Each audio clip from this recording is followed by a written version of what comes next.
Lord says we turn our foot from the Sabbath of doing His will on the Sabbath day, doing our own will on the Sabbath day, or make the Sabbath day a pleasure for ourselves. Read.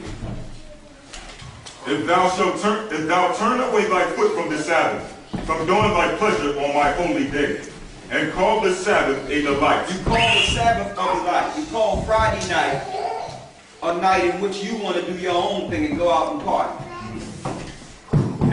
And call the Sabbath a delight, the holy of the Most High.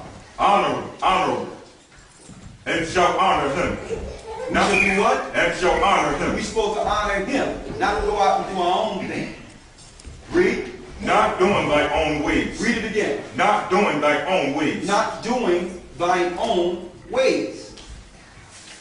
Now Satan set up a system in which you work all week, you broke all week, and he pay you right when the Sabbath is coming in. You get paid when the Sabbath comes in. So now, by default, you break the Sabbath. You go out and do all your pleasures because the rest of the week you've been working so hard. So now you want to let your hair down and say, okay, let me get a break from this month. So Satan set up a system, a systematic way of breaking the Sabbath. Okay? A systematic way of you purposely breaking the Sabbath. Now, of course, you have some people out there that follow the Sabbath like the 7-day Adventist. But that's just a loophole so that you can come in and break the Sabbath. You can have the Sabbath, but now you're breaking every other law contained in the Bible. It's just another ploy of Christianity to deceive the people. They got the Sabbath right, but yet the other laws they're breaking on purpose. So that gets us away from the institutionalized understanding of Christianity and religion and bringing it back to what it was in the beginning, a nation.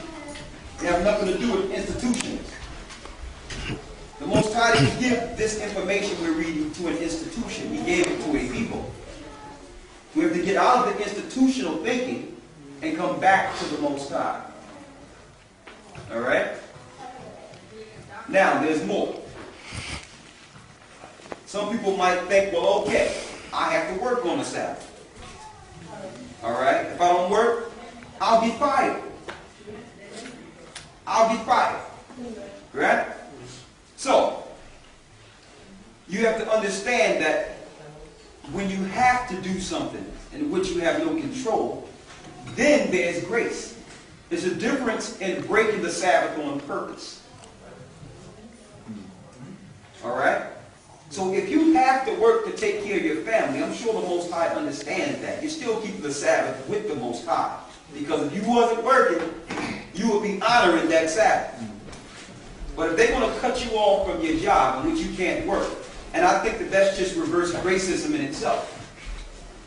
Because Jewish people can work and be on the job with everyone else, but you'll never see them working on a Sabbath day. They're in the synagogues.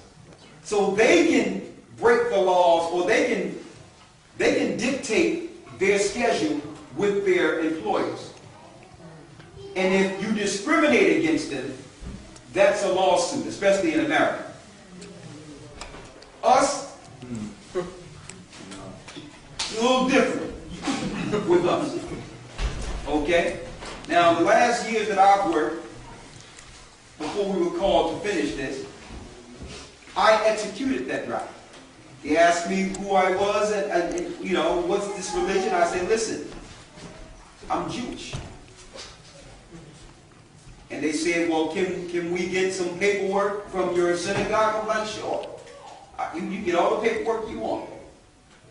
And I went home and I got the paperwork together and printed it out and got Elder Zion to sign it. And I took it back to the job and said, listen, I can't work on the Sabbath anymore. I'm dishonoring my God. And you know what? They honored it.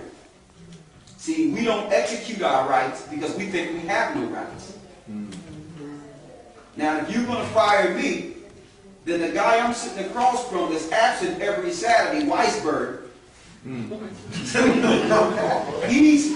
not there. Then now I have me a case here.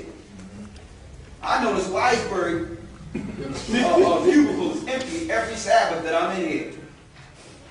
So, listen, I'm a Jew. I don't worship on Sundays.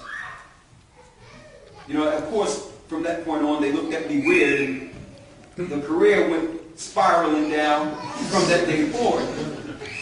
But all in all, I made a choice. You don't have to break the Most High Sabbath.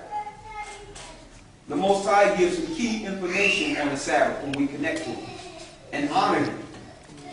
And the whole world is ignoring the Most High Sabbath.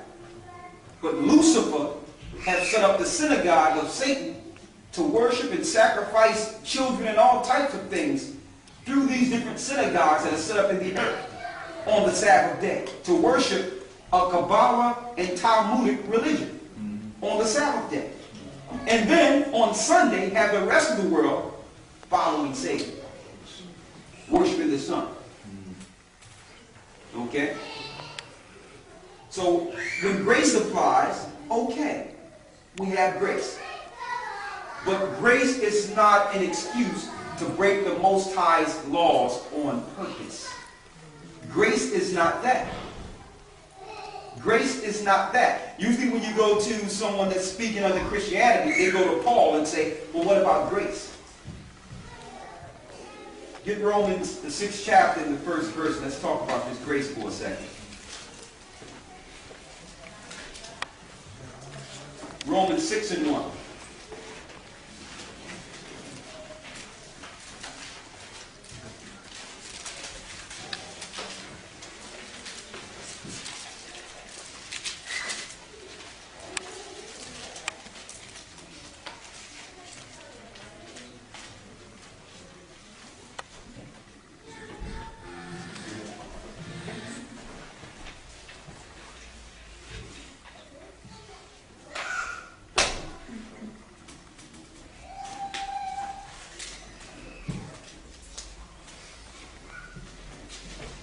All right.